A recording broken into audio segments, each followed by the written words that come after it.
Today is Monday, June 17th. What to know about a historic protest in Hong Kong, and who President Trump just fired. Plus, AI for construction, a major NBA trade, and what O.J. Simpson is now doing on Twitter. Welcome to The Newsworthy. All the day's news in less than 10 minutes. Fast, fair, fun, and on the go. I'm Erica Mandy. Thanks so much for being here. You ready? Let's do this. We start today with a massive protest in Hong Kong. Organizers say nearly 2 million people took to the streets to protest a controversial extradition bill over the weekend.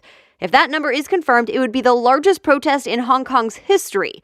And more protests are happening today. People are planning to boycott work and classes, and it's all gotten Hong Kong's leader to apologize and put that controversial bill on hold.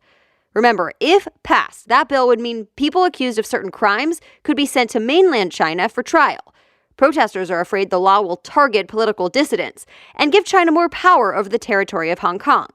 CBS News reports the leader's change of heart to say sorry and suspend the bill still may not be enough. Protesters want the bill completely scrapped. And now they even want Hong Kong's leader, Carrie Lam, to step down for proposing it. To be continued. Tens of millions of people were left in the dark because of a massive power outage in parts of South America. The AP reports the outage left people without electricity in Argentina, Uruguay, and Paraguay yesterday. The power outage has been called the worst in Argentina's recent history, and officials say a massive, unprecedented power grid failure is to blame. But as of early this morning, the exact cause is still under investigation. It comes just a few months after Venezuela also dealt with massive blackouts. All right, back in the U.S., President Trump is formally kicking off his re-election campaign tomorrow in Orlando. But before he does, the New York Times reports he's cutting ties with some of the pollsters in his campaign, and it's because of leaks. Some polling data reportedly shows Trump trailing former VP Joe Biden in some key states for 2020. But Trump says the info is not true and that he's, quote, winning everywhere. He even said, likely joking, that his supporters might demand he stay longer for up to 5 terms. Of course, under the 22nd Amendment, the president can only serve 2 terms. 600 companies and trade groups are asking President Trump to end the trade dispute with China and drop those tariffs. Reuters reports companies including the largest U.S. retailer, Walmart, as well as others like Target, Macy's, and Gap, wrote a letter to ask Trump to stop the tariffs.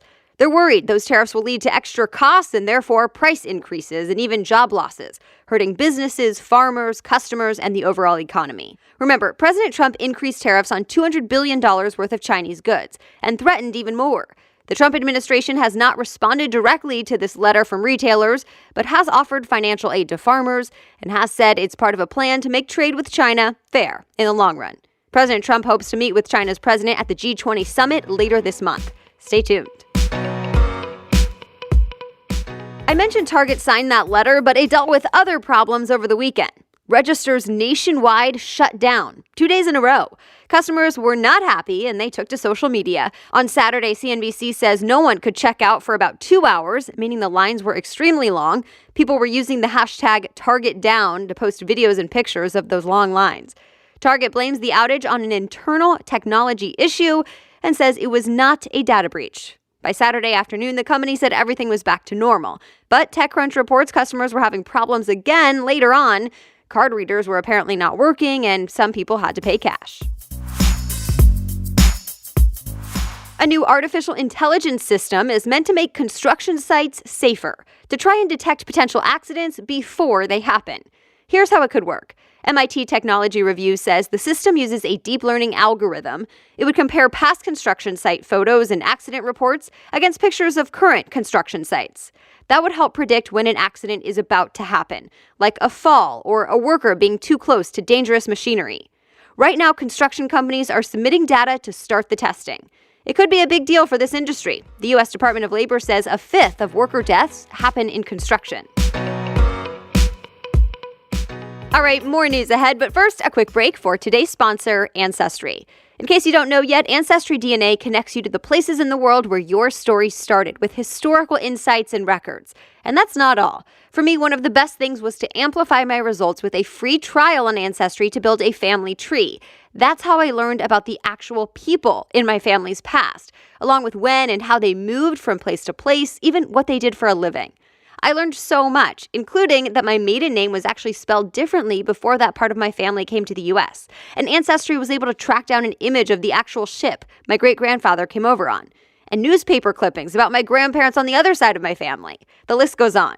Reading through the results made me feel so connected to my family's history. So see for yourself and get started, because it's so easy. Just go to Ancestry.com/newsworthy for 20% off your Ancestry DNA kit. That's Ancestry.com/newsworthy for 20% off your Ancestry DNA kit. And be sure to follow up with the free trial after that to get the complete story. Ancestry.com/newsworthy. Now back to the news. A major trade to tell you about in the NBA. Superstar player Anthony Davis will be heading to the Los Angeles Lakers.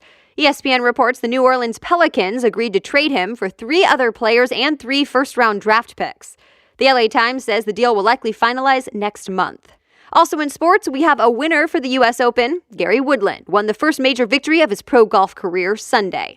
USA Today says he went toe-to-toe with Brooks Koepka, but saved his best shots for the final 2 holes. Woodland will take home the biggest prize of more than $2 million, but a total of $12.5 million will be split between the nearly 80 golfers in the tournament. And in soccer, the U.S. women's national team is moving on to the next round. They beat Chile 3-0 in their second win at the World Cup.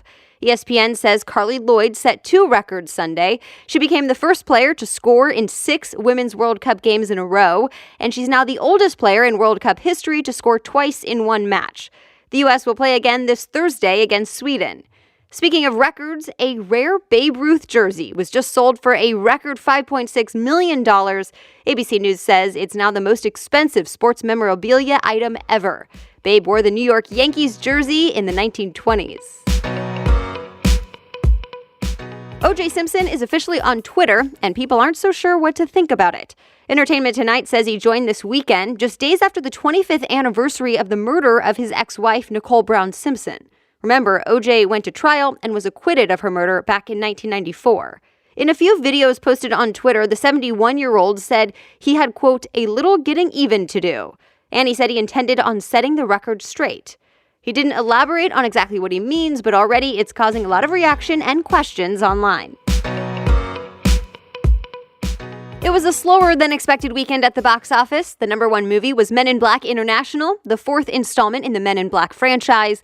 But Business Insider says with $28 million in ticket sales, it had the worst opening weekend ever for that franchise yet. And Shaft, starring Samuel L. Jackson, also did worse than projected. In fact, it was the 3rd straight weekend that sequels are not doing so well when they debut. But there's a lot of anticipation for Toy Story 4 coming out this weekend. And one more thing in entertainment, the 2019 MTV Movie and TV Awards are airing tonight. E! News says Shazam star Zachary Levi is hosting. All right, that's it. You are all caught up from the weekend. If you want to read more about any of the stories we talked about, just go to the homepage of thenewsworthy.com, click episodes, and look for today's date. You'll find all the story sources and links right there. The Newsworthy is ready for you to listen every weekday by 4 in the morning. I'll be back with more news tomorrow. Have a great day.